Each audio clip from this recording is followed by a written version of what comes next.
Well, December 8th, week 13 here on the chase, and I just got off the phone. It's the shotgun seasons here in Iowa, and a really good buddy, Ethan Stubbs, just shot an absolute giant with his gun.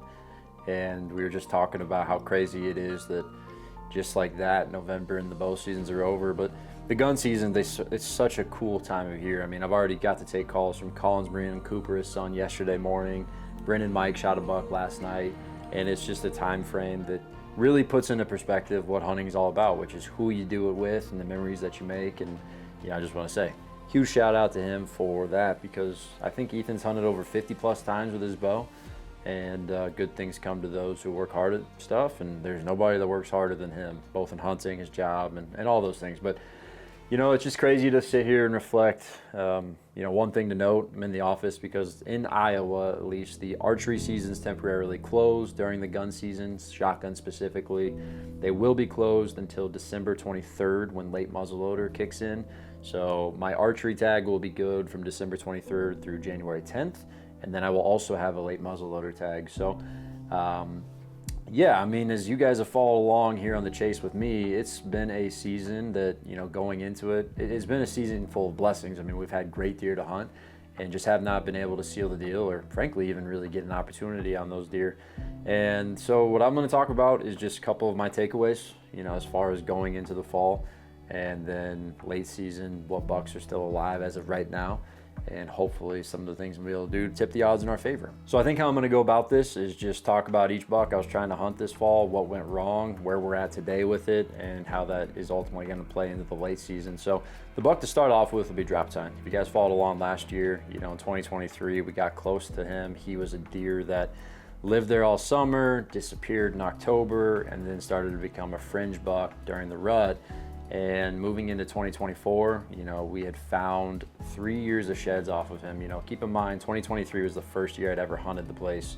So during the 24 shed season, we found his 3-year-old set, matched to his 4-year-old. And then I believe last year, the buck was 5.5, or, it could have been within a year. But regardless, we found one antler to the buck last year.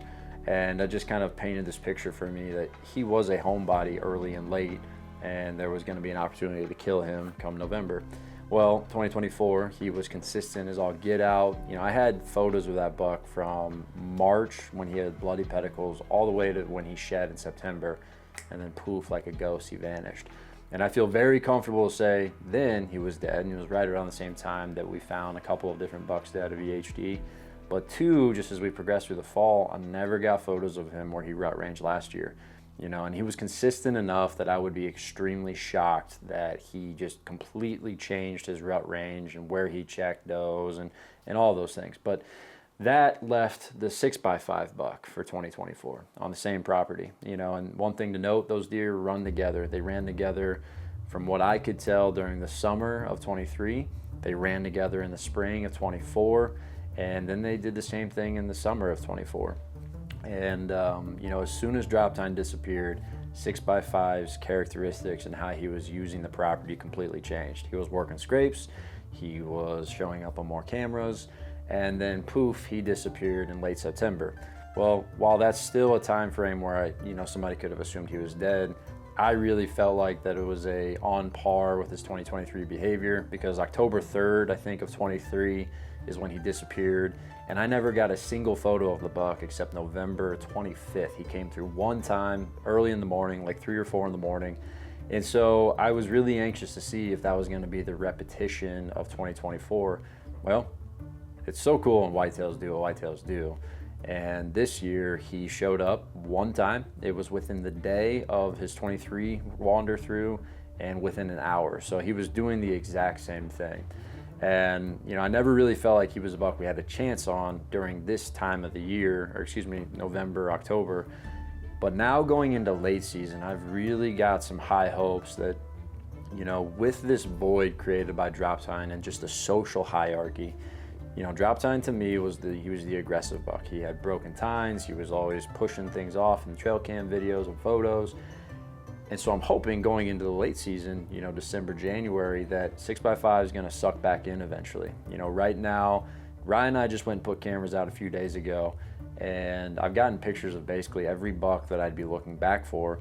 And we're just got to see if, 6x5 will show back up and if he will then suck in for the late muzzleloader season. Because I did get photos of him last year a few different times in daylight in the late season. And if I can put together a pattern on him, I think that I know where he's going to go feed. I think we can get in between where he is and where he's going. And ultimately, he's going to be the one that I'm kind of all in on because I think we got our best chance. And he's a fantastic buck. Now, moving on to the big deer. It's been a very, I'll just be honest, frustrating buck to hunt because, and I'm not the first person to say this, I'm not claiming it, hunting one buck can be amazing and it can suck. And, reflecting, it was a buck that, I couldn't be more grateful to hunt a buck of that caliber. We just knew that we were never really in the game on him, as much as you would have hoped. And, we got the piece that he was summering on that never was really the piece that I was hoping we were gonna get, because the chances of him doing the exact same thing all year didn't make a lot of sense. And as we moved into the parts of October and November and now into late season, it just lacks pretty much anything that I would expect a deer would want or need, as far as food, as far as cover, as far as topography. It lacks south-facing slopes, it lacks dense cover. It is in a high traffic area for vehicles and just just disturbances in general. And we gave him a lot of good shots, and frankly, never got a single daylight photo of him. I understand he easily could have missed the cameras. I had a lot of cameras out there for how small of a piece it was, and I feel like we covered it, but you just obviously never know. He is alive. I got photos of him a few days ago. He came through like 10:45 at night or something crazy like that.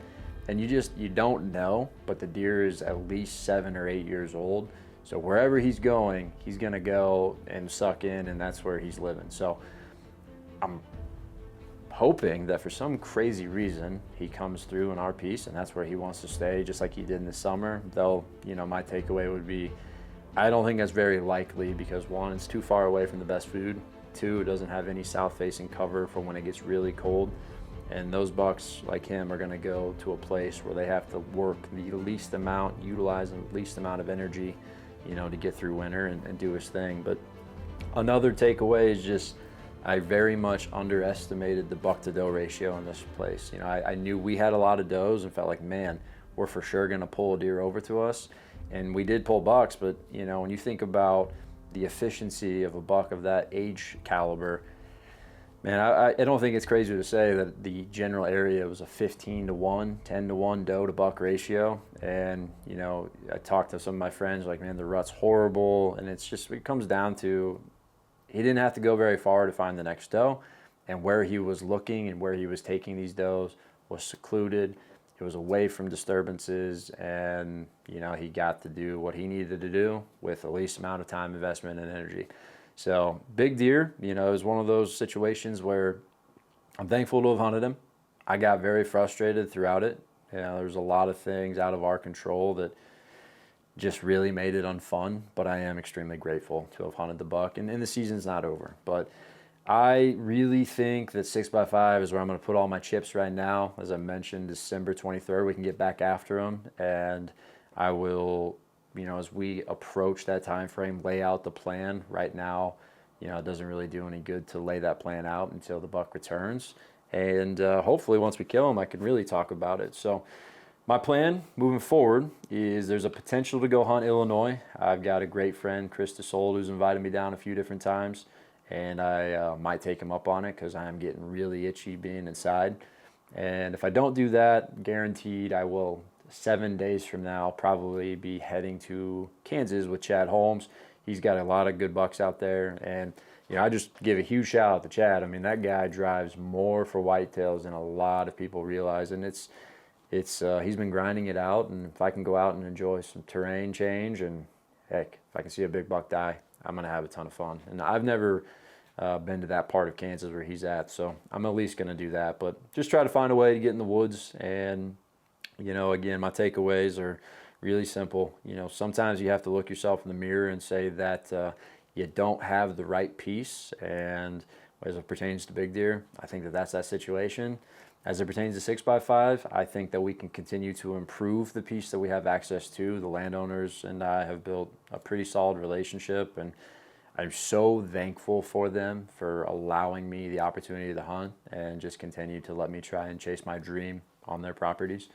And, I'm excited for the late season. Need to get back on the horse, and I hope you guys have had a great year too. So I will check in next week to see what the plans are. Maybe we've gone to Illinois, or maybe we're packing up ahead into Kansas. Or maybe I went to Illinois and I'm packing up to head to Kansas from there. But I am excited to see what the rest of the season has in store. It can change on a dime, and that's what I'm banking on. So we'll catch you on the next one. And yeah, appreciate you guys' support.